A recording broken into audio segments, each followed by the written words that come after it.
Hello, ladies and gentlemen. Welcome to the Info Wars. Today we have some breaking news regarding our health. This is even worse than cancer inducing plastic. This is even worse than water with gay viruses, or even worse than kids being hypnotized by Pokemon Go to be slaves in a Martian war camp run by Hillary Clinton and Donald MacDonald. No, this is about condoms and that a new scientific study that proves that condoms shrink your dick. This must be another attempt by the reptilians to make human dicks smaller and reptilian dicks bigger so that our kind can reproduce with our woman, and we can't. We have a guest here today to give us some tips not to have some safe sex without reptilian interference. Ipernick, welcome to the show. Hello guys, nice to be here. It is nice indeed. Ipernick, you're preparing a video on ancient Egyptian medicine, right? That's right. So why don't you tell us a way ancient Egyptian had protected sex? But is that why I'm here? To answer this question? Well, yes. Well, they used crocodile poop. Women stuck it up their vaginas and they thought that by doing that they would not get pregnant. So here we have it. The best way to have unprotected sex is by sticking some of that crocodile shit up your loved one's joy hole. And use some of our testosterone pills, which you can buy at InfoWars store.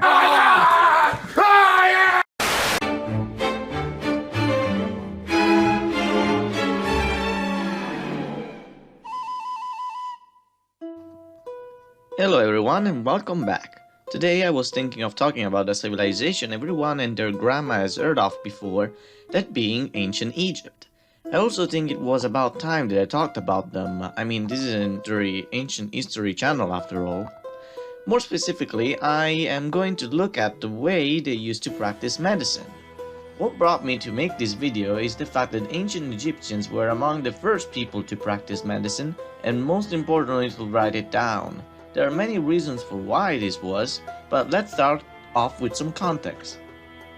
Egypt has been inhabited for thousands of years. The rich lands of the Nile attracted many people from all over Africa and the Middle East, all of which look different. That is why many people to this day wonder if Egyptians were black or white. Different people had different religions and worshipped different deities. As these cultures collided and Egypt became united under one pharaoh, the Egyptian religion was made in order to include most of the deities worshipped in the area and to give the pharaoh the credibility he needed to govern all those people.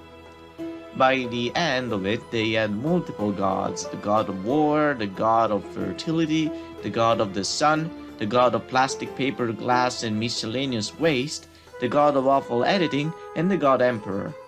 What does that have to do with the doctors, you may be wondering? Their wide pantheon tells us a few things about the ancient Egyptians: that they were very tolerant of foreign cultures, therefore they did plenty of trade, and so they could get their hands on a huge variety of ingredients and ideas.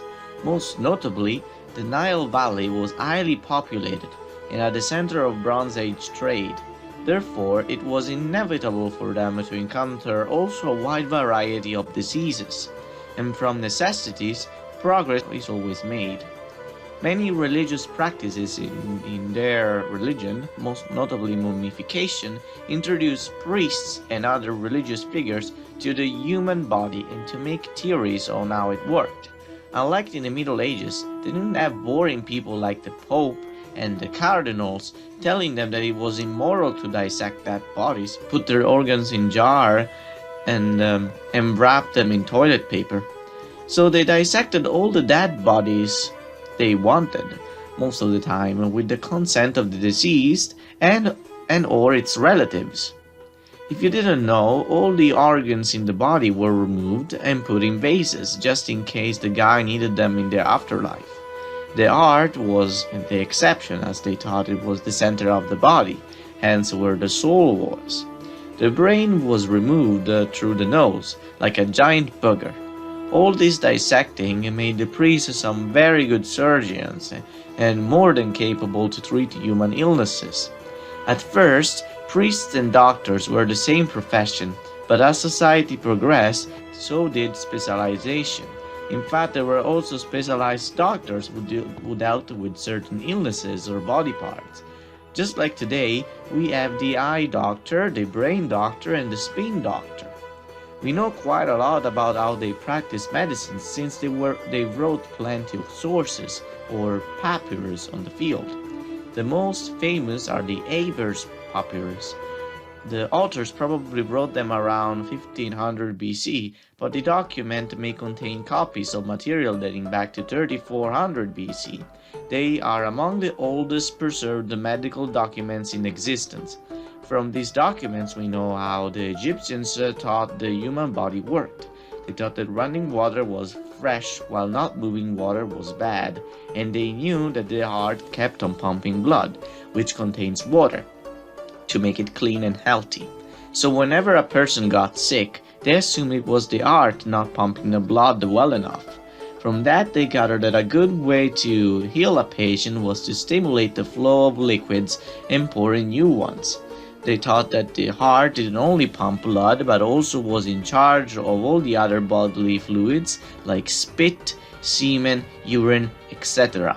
So what they would often do is to tell a person to take a warm bath, drink a lot of water, or in extreme cases to take laxatives, which is not that far off from a normal recommendation a doctor would give us today. In some cases it worked, in others it didn't. Also, mental illnesses were explained with a bad heartbeat as well, but they didn't have that much of a cure for that. That didn't go very far off from what I gave you above. Egyptians were good at guessing causes for their time, but they were not as good as curing them. They also developed the channel theory, which tries to explain the role of the circulatory system. These are some of the points from the medical news today. The heart is the source. It speaks out to each part of the body. When people breathe in through the nose, the air enters the heart, lungs, and then the belly. The nostrils have 4 vessels, 2 of which provide mucus and 2 provide blood.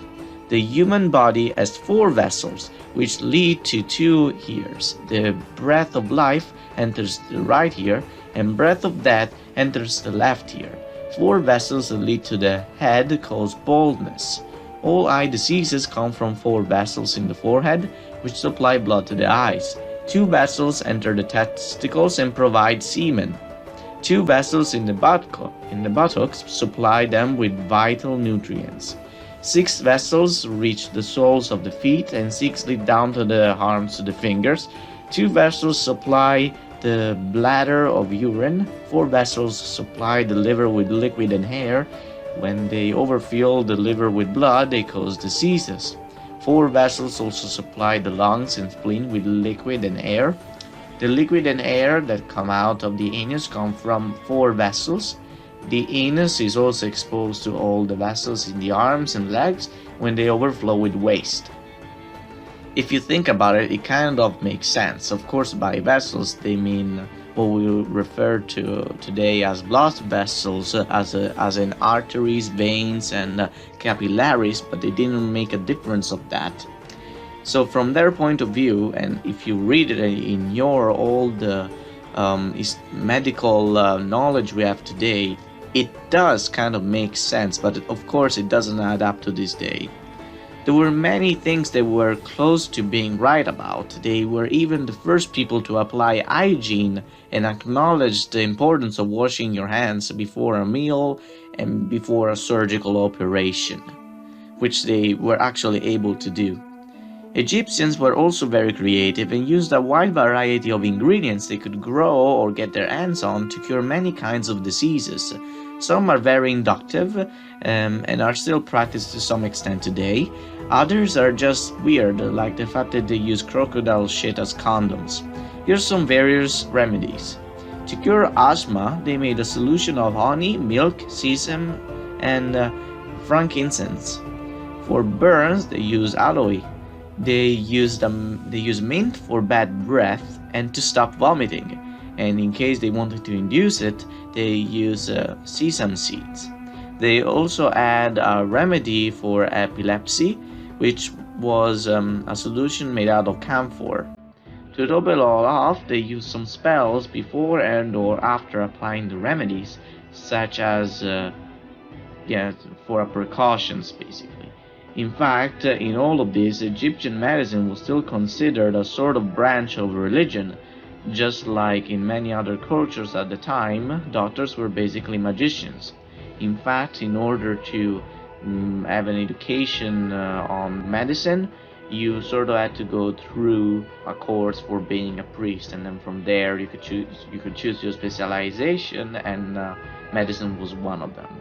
Egyptian doctors were much requested abroad by foreign kings and aristocrats. It was an advanced practice, but it was also very expensive. Overall, it seems to have done more good than harm. It could not cure tumors or other very serious diseases, but for the most part, neither can we. But it surely made life easier for the 1%. Well, that's all I have. Thank you very much for watching. Be sure to subscribe and like the video if you enjoyed it. I might do more of these miscellaneous videos in the future. Either way, I will see you soon on the next video. Let me know what you think I should cover next. See you guys, and yeah. Oh, Merry Christmas, of course. See ya.